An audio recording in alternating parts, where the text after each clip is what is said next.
Going live. Assalamu alaikum, everyone, and happy Sunday, I guess. I am once again really happy to have you guys join us. This is our third financial literacy session, and we have Jesse Reitberger with us from Canadian Islamic Wealth. Jesse, you want to say salam? Assalamu alaikum, everyone. Nice to be back with you guys for this third week in a row. Thank you. We love to have you here. And unfortunately, Mohammed from Manzil could not be here. However, we were glad that he was part of our journey from the last two sessions. If you, everyone would like to gather their family, friends, have a hot cup of beverage, whether tea or coffee, whatever your liking is. This would again be a great session, for everyone to learn about finance, budgeting, and investments. So just to do a little bit of recap from the last two sessions, we started off about financial hardship, especially for women, and not just women, but everyone in general, and how they could benefit from early on financial planning. And as Jesse introduced, the death folder that was very popular among the sisters, he said that he's actually working on creating something that will be for when he's ready to provide that. So I think that's something that will be a great asset for sisters to use in their financial budgeting and planning. And we talked about how, what are women's right toward their finances, whether whether someone is a wife or sister, a daughter, and how they can actually take advantage of their not advantage, but they can make use of their financial needs and grow as a person and then be financially secured. So there was a lot that was covered, and if everybody's interested in watching those videos, they are on our NISA Helpline Facebook page. So once again, I am really happy and glad to have you guys over. So we will, inshallah, definitely start the session with Jesse right now. So Jesse, just to kind of, talk about, since our session today is focusing on investments, could you tell us a little bit more about what is halal investment and why are investments so important for us? Assalamu alaikum. Yes, for sure. Thank you so much for having me once again. And yeah, we'll just jump right in. So first, I think we need to start with what is a halal investment, right? Because in Islam, it is very clear that investing, trading, dealing in business is perfectly halal. Mm-hmm. But the manner in which we deal in business and the manner in which we invest our money is important, right? And so if you go and look at chapter 2 verse 275 of the Quran, it talks about how Allah has forbidden riba but permitted trade.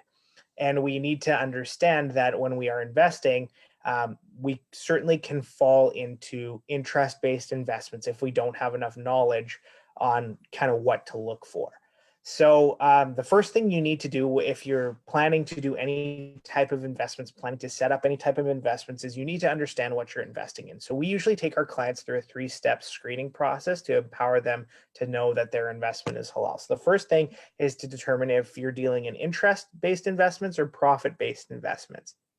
So interest-based investments, if you are at the bank, most people have some type of savings account or whatever at their bank. If you have a savings account, they will give you interest by leaving money in there. So that's not allowed. Generally speaking, if you have a larger amount of money, 5,000, 10,000, whatever the case may be, the bank may recommend that you put your money in something called a GIC. Once again, this is an interest-based investment. Or what they may do is they may say, okay, well, you have 10,000, 15,000 in your checking account. How about you sit down with one of our financial planners and they can guide you, right? And so the financial planner will ask you a bunch of questions, and then they'll share with you your portfolio. And then when they do, what'll happen is they'll share a breakdown with you that'll have some fixed income and some equity. Again, fixed income, this is a word for interest. So as Muslims, we cannot hold a fixed income based portfolio. Any portion of that is not allowed. So those are three things that are likely to incur when you're going through that first step of determining whether you're dealing with an interest or profit-based investment. You'll be sitting down with a bank, with an advisor, whatever the case may be, and they are going to use words like GIC, bonds, fixed income, and those should be red flags for you to let you know that you're dealing in something interest-based. But you can go towards profit-based investments, things like equity, right? Again, when you are sitting down with an advisor, they will say something like, oh, it's 60% fixed income and 40% equity. The equity portion is good, but then we have to move on to the second step of screening, which is what is the what are we investing in, right? So people say equity, this is profit-based investments, but as Muslims, we can't make profit from just anywhere, right? We can't make profit off of things like alcohol, gambling, tobacco, adult entertainment, weapons, drugs, conventional banks, conventional insurance, these type of things. And so generally speaking, your portfolio at the bank may contain these type of investments if you don't screen for them properly. However, you can invest in things like science and technology, healthcare, natural resources, certain types of consumer products, and those would be fine to invest in. So once you've gone through these two steps, you know you have a halal investment. Now you have to do a third step, which is screening for financial ratios. And this is a little bit more of the complicated process, which is why I always recommend try to get a professional to do something like this, like myself. But you look for things like, does a company have too much debt? Does a company have some type of business that comes from a haram source, things like this. So that goes into the nuance of looking at financial statements. But once you've gone through all three of those steps, you have a halal investment. And oftentimes people ask me, it's like, well, how do I know what my bank is investing me in, right?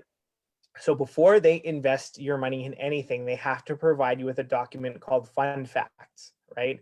So your advisor at TD, your advisor at RBC, your advisor at National Bank, whoever, will have to provide you with the fund facts. And when they provide you with the fund facts, you need to look at it and say, okay, it'll have breakdowns of equity, and then it'll tell you what the top 10 holdings are. And generally speaking, you will see banks, you will see bonds, you will see things that are not halal.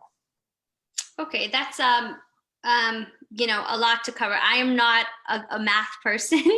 So if I'm just a regular person, I go in and I want to talk to my financial advisor about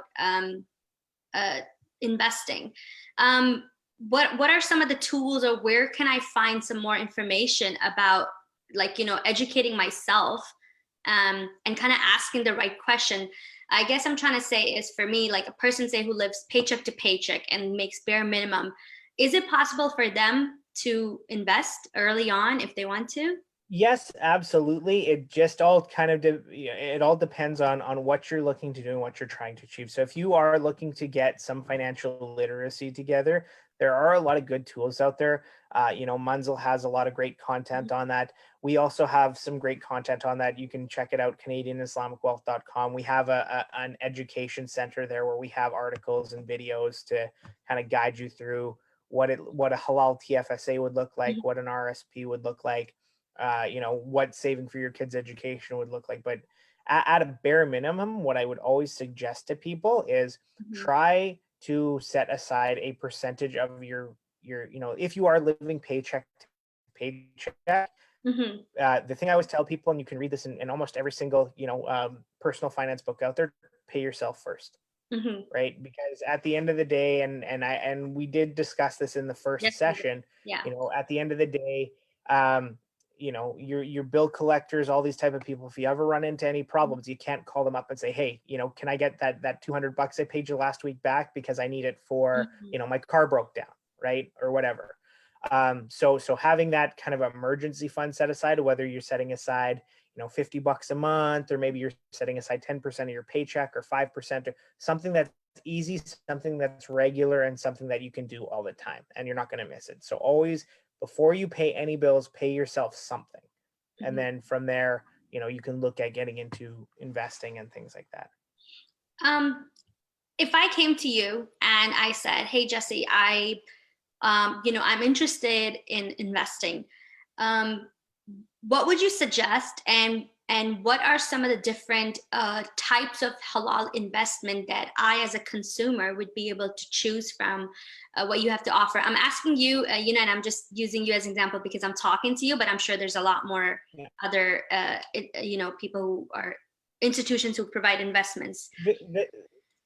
Yes, there's certainly a lot of different options out there. I mean, not to toot our own horn, but one of the things I Mhm. think is unique about Canadian Islamic wealth is the fact that we will take on anyone. Like we have clients doing as little as $50 a month in savings, and Mhm. we've got clients who have $2 million invested with us, right? Whereas Mhm. a lot of financial advisors and larger investment advisors, things like that, usually have minimums of 50,000, 100,000, Mhm. 500,000, things like that. So we really want to be accessible to every Muslim Canadian in Canada. Like one of our ultimate goals is every Muslim in Canada, inshallah, one day will be getting halal financial advice from Canadian Islamic Wealth.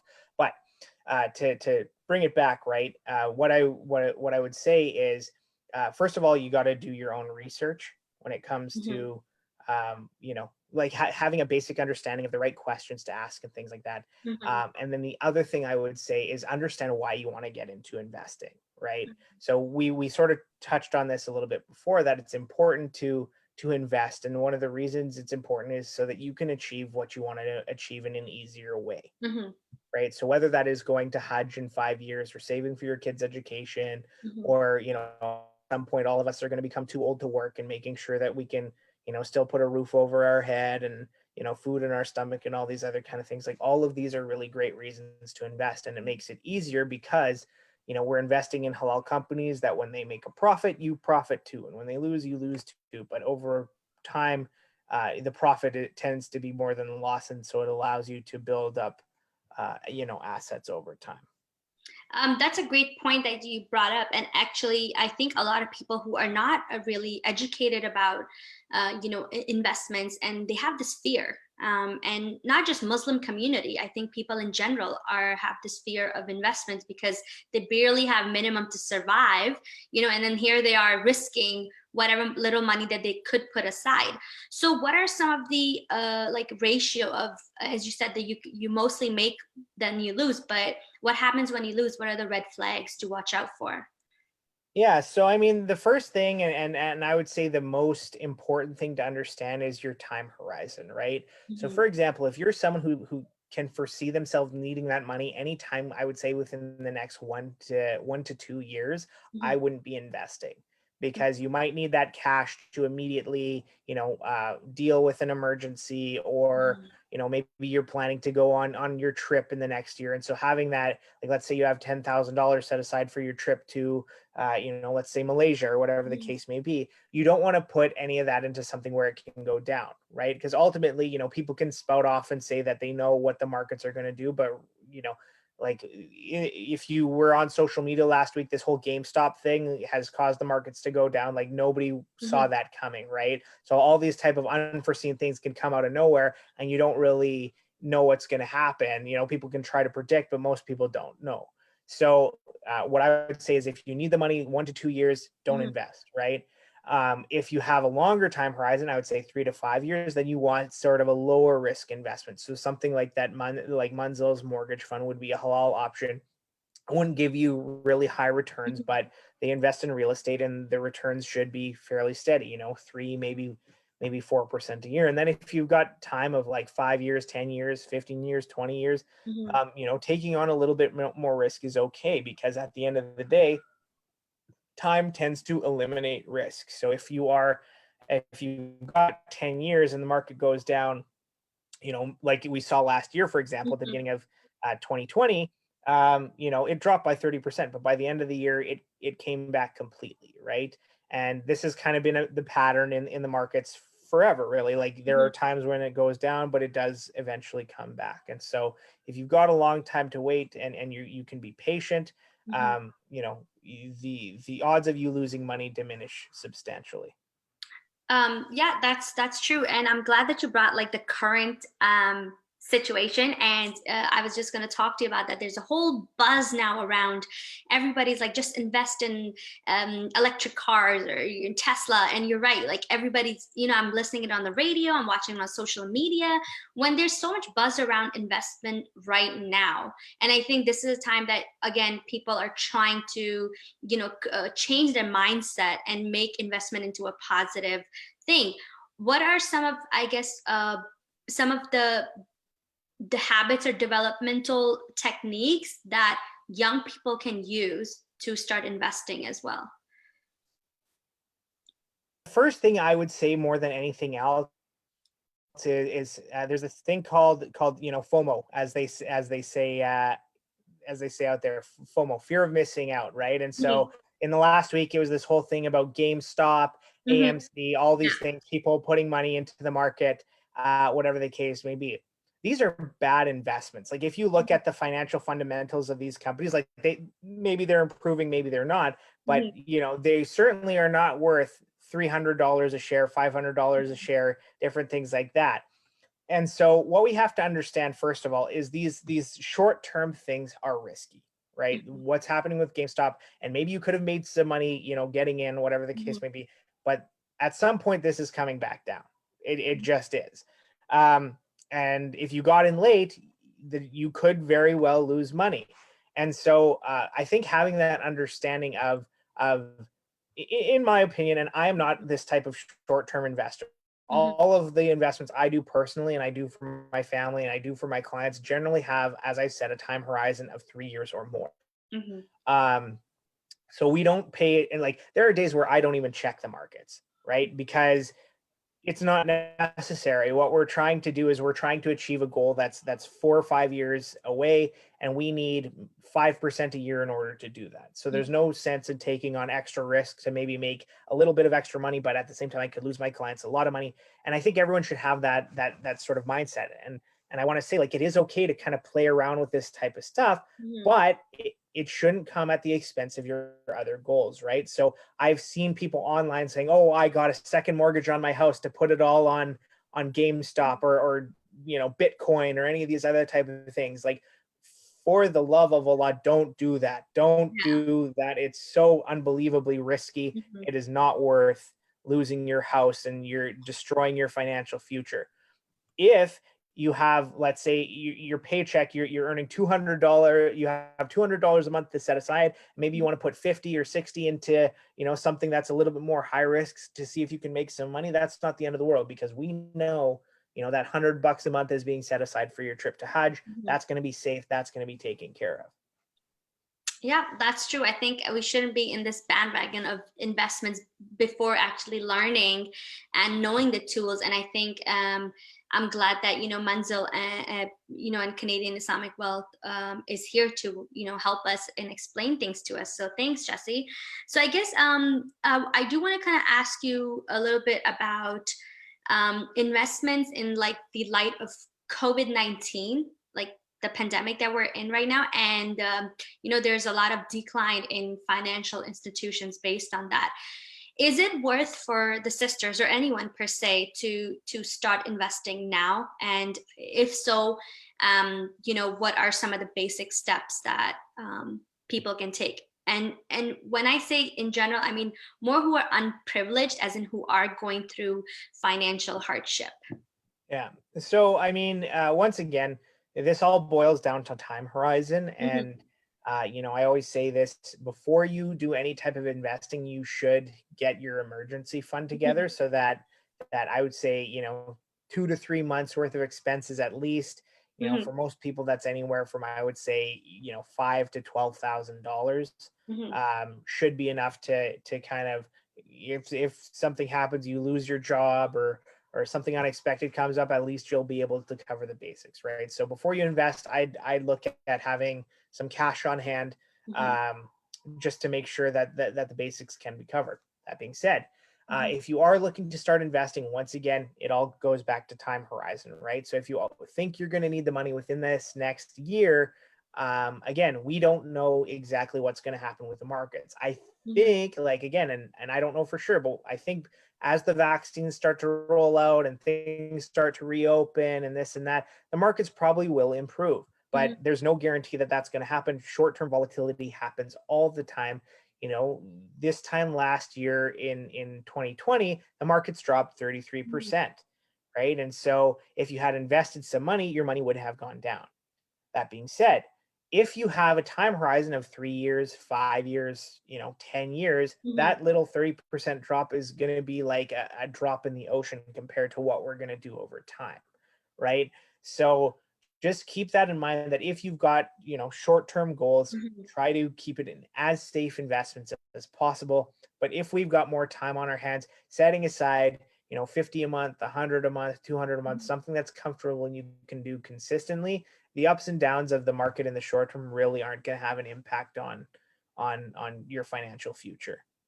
Okay. That's again, I mean, this is such a detailed topic, and there's so much information that people need to go through and learn, especially for someone like me who I don't have any knowledge about, financial investment. And and a lot of the women kind of in our community leave it up to the men to do all these things. But I think it's time for women to really take charge of their financial independence and learn about investments so they can kind of start. So if I wanted to ask you, is there a way, like, that is there any like Canadian accounts that are used in a halal way? Yeah, so this is a great question. And so going back to what I initially said, Mhm. generally speaking, when Canadian Islamic Wealth works with a client, Mhm. first we screen to make sure an investment is halal. And then after that, we try to determine the best place to put that investment. And so Mhm. every single Canadian has access to three main accounts. One is Mhm. the RSP. This is the Registered Retirement Savings Plan. The other one is the tax-free saving account, the TFSA, and the third one is the RESP, the Registered Mhm. Education Savings Plan. This only applies if you have children. Mhm. But the RSP, simply put, how it works is that every dollar you put in there counts against how much tax you're going to have to pay. So let's say, for example, you earn $50,000 a year. Mhm. Um, each year, you're going to be able to use 18% of your income, or about $27,000, whichever is lower, to put into an RRSP. Mhm. So let's use the example of 50,000 a year. You get $9,000 of contribution room. If you put that 9,000 of contribution room into the RSP, the government, instead of taxing $50,000 of your income, will only tax 41,000 of your income. So you save about $3,000 on taxes by doing this. Now, most Muslims have never thought to do this before because, okay, well, I think RSPs are haram, right? Mhm. No, it all depends on how the money is used inside the RSP. Mhm. So if you use that to invest in GICs or fixed income, any of these things that I had mentioned before, then Mhm. yes, your RSP is haram. But if we invest it in a halal way, the RSP becomes halal, right? And I think to note is, each year, if you don't use the full amount of RSP room, you can add on to it in future years. And this can be used for, you can take the money out to use for your down payment on a house for the first time home buyers plan. Mhm. The other account is the tax-free saving account. So this is super flexible in the sense that you can Mhm. put money into the tax-free saving account anytime. You can take it out pretty much anytime. You don't need to worry about, taxes or anything like Mhm. this.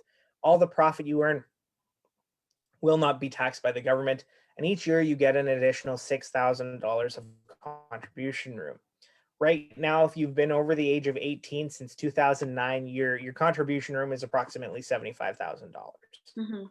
So you can put up to that much in your TFSA, and any profit you earn from your investments will not be taxed. So it's a great tool for saving for that emergency fund. It's a great tool for medium, long-term, and short-term savings in that way. And once again, it all depends on how the TFSA is used. Mhm. So if you open it at the bank and it's sitting in cash, it may generate interest. If it's invested in fixed income, it'll generate interest. So how we invest the money in the TFSA is crucial. The last one is the RESP. This is the Registered Education Savings Plan. Mhm. For those of you out there who have children, every dollar you contribute to an RESP will Mhm. give you a 20% grant from the government. So this is up to $500 of grant money per year and $7,200 over the lifetime of the RESP. So for Mhm. example, my wife and I, when our son was born back in 2018, Adam, Mhm. what we do is we put $175 a month into his RESP Mhm. each and every month. And that's going to happen between the time he was born to when he reaches 18. By the Mhm. time he's 18, we'll have about $36,000 in the RSP, 7,200 from the government. And if this is invested correctly, according to my estimates, we should make about $40,000 of profit in that time. So we'll have like 80,000 or so for his education. And you guys can do the exact same thing. Wow, I had no idea about. It's funny, people have university degrees and so much knowledge, but when it comes to the nitty gritty of financial literacy, it's amazing how beneficial this information is. And I really hope that the sisters, who have kids, and especially for single mothers too, that it is so important. Instead of people spending money on buying clothes and shoes and toys, they should really use that money wisely, invest for the future, especially in, I think that time of pandemic has really shooken up the world and people, and they should, people who are going through more difficult challenges because they never saved money, they should Yeah. learn from this.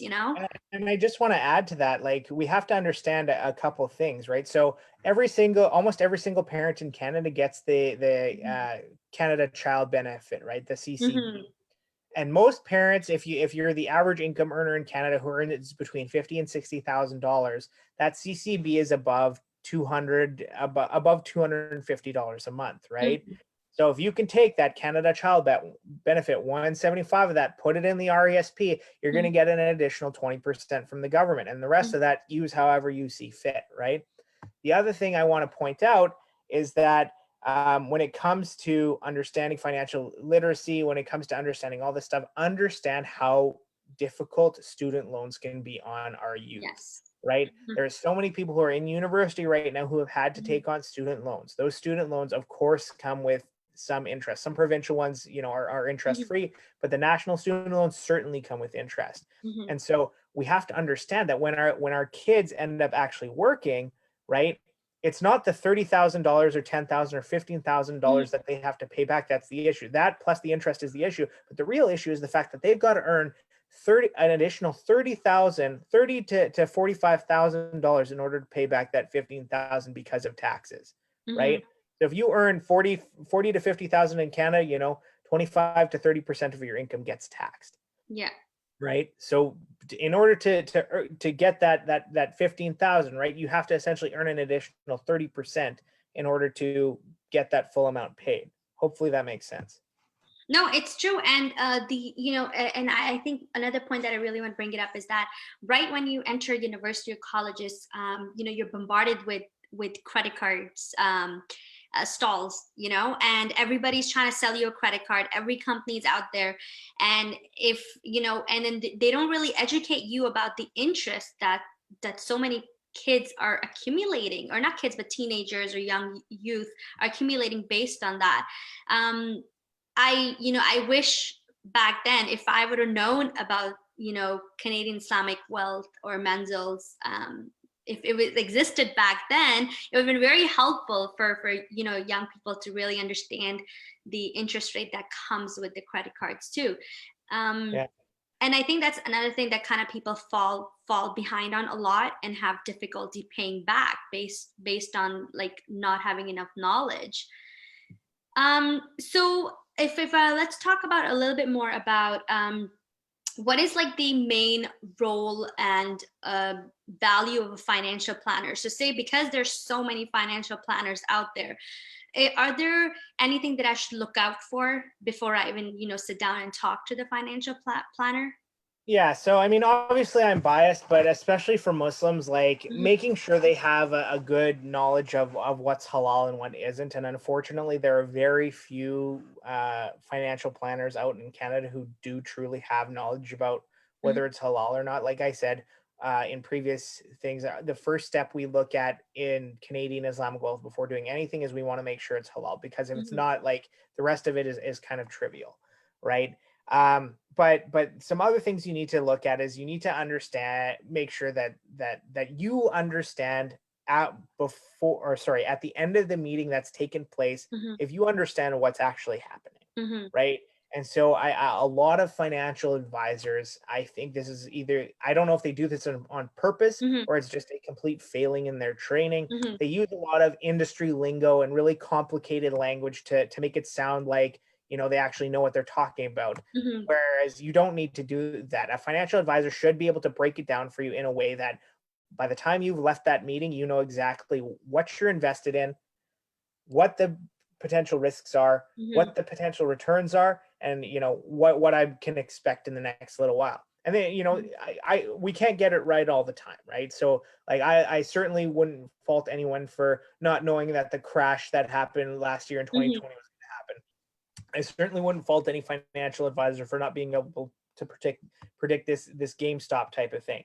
But Mm-hmm. if they can't explain to you, hey, listen, if we follow this strategy, you're going to earn 7% a year and be able to go to Hajj, in 2025. Mm-hmm. Right? If you don't have a very clear picture of what's going to happen with your goals in the next 3, 5, 10, 20 years, they're not a good financial advisor. Definitely. I think the importance of understanding the knowledge, and I think people should simplify, when they or use vocabulary, which is normal for like, the average person to understand rather than throwing in big words. And the thing is, coming from a consumer perspective, sometimes people feel ashamed to ask questions. Like they don't want to ask what did that mean? Or, what can you simplify the calculations, because they kind of feel embarrassed to not Yeah, understand. don't like they have a job for a reason, right? Mhm. Because you're good at something else, right? Mhm. You're good at being a social worker, you're good at being a physician, you're good at being a mother, you're good at being whatever you're good at, Mhm. right? And they're good at being a financial advisor, although from the sounds of it with that language they probably aren't that good, right? Yeah. um so absolutely never ever feel ashamed to ask a question, never ever feel ashamed to ask how much am I paying for Mhm. your service, right? Because a lot of people think that, okay, if I invest my money at the bank I get to invest for free. You don't, right?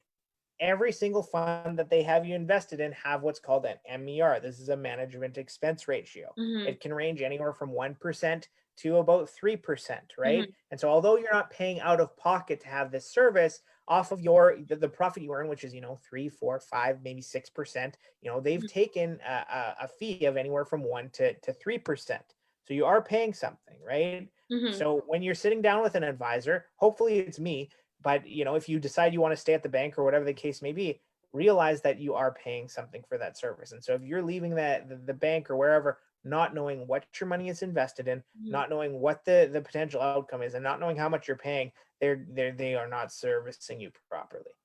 Definitely. And I think it's important to have that open conversation before even getting into the nitty gritty of financial investments.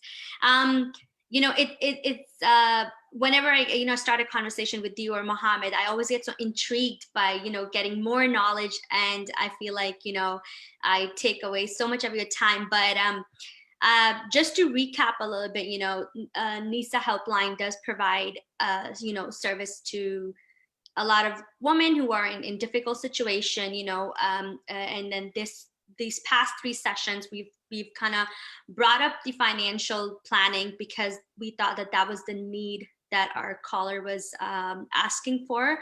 So I'm really glad that we have people like you and Mohammed from Manzil, and from Canadian Islamic Wealth, that have the knowledge, who can provide and educate the women in our community, and empower us to take that financial responsibility, and progress in life, and then take care of themselves and their children for future. I would love to just keep chatting. These sessions have been very, very informative, and I'm sure that the sisters had a great time listening to our conversation. Are there any I would say last messages or key points that you want the sisters to take away from these sessions? What would they be? Yeah, so I mean, and as I've said, the first and foremost, more than anything, plan and prepare now. If you are in a bad situation, may Allah make it easy for you. But if you are not in a bad situation, don't wait until you're in a bad situation to start preparing. So what I mean by that, if you have a job, if you have some level of financial security, start setting money aside for that emergency fund, for investments, for all these other type of things, thinking that I could be in a dire situation one day and I want to prepare myself. Number 2, death folder. I will get you guys something, I promise, about how you can discuss with your spouse, your husband, whoever, about where everything is and where it's all at, so that if it ends up in a situation where he dies, or where you guys end up divorced, you know what you have access to, and you know what your rights are. And finally, having a plan is really important, and making sure that your investments are done in a halal way is really important. At the end of the day, we are all going to have to stand before Allah at some point. And so I don't think there's an excuse anymore for not going towards something halal when they are available. So you don't have to choose me, but Wealth Simple has a halal portfolio. We can do things in a halal way and offer you guys great financial advice. Munzil has a halal option. Sharia portfolios has a halal option, different things like this. So understand that go towards the halal. You don't have to do it with me. I'd love for you guys to become our clients, but inshallah, go do halal. That's the most important thing. And if you want our help, we're happy to help. Just could you tell us, where can we find you? Any social media accounts, websites? Do you want to just speak about how you can be reached? For sure. So we got, first of all, I'm on TikTok. Yeah, I'm super young. So you can follow me on TikTok, Jesse Reitberger. You can also follow us on Instagram, Canadian Islamic Wealth on Instagram, Jesse Reitberger on Instagram. And then you can check us out on our website, CanadianIslamicWealth.com. At any point, you're welcome to book a free consultation with us. No charge. We'll walk you through everything that's going on. We're going to get that death folder up there, and pretty soon we are going to have some online ways for you to get a free financial analysis, things like that. So feel free to follow us, reach out. We are also building up a YouTube channel with educational content, things like that. So keep an eye out for any topics that you'd find interesting. Okay. Well, Jesse, you have been tremendous help, and I wish Muhammad was with us in this session, but it's okay. We had a pleasure talking to him in the last 2 sessions as well. And you can find Muhammad's information on Munzil website as well. It's MANZIL, and you can find Jesse on Canadian Islamic Wealth website and all these social media accounts that he just told us about. And I'm so happy that we had the opportunity to talk and just have an open conversation about women and their financial rights, especially Muslim women and their financial rights. And thank you so much. I hope to keep in touch with you in the near future. And inshallah, I just want to add one. Yes, I just want to add one last thing. We do need more sisters in this space. So if there is anyone out there who is looking to get into this space or things like that, I highly encourage it, because most of the financial advice, in fact, I think all the financial advisors who do halal investing in Canada are men. And I feel like there's a lot of sisters out there who could really benefit from just having another woman to talk to about investing and halal investing and all these type of things. So if any of you out there have thought about this as a potential career path, pursue it, please. Like, we need women in this space too. I'm glad that you brought that up, and and if any sister who wish that they can definitely contribute to our community and society, definitely contact Jesse. Once again, thank you so much, and for everyone else watching, I really appreciate for you guys joining us, and inshallah, till next time, take care. All right, take care. Walaikum assalam.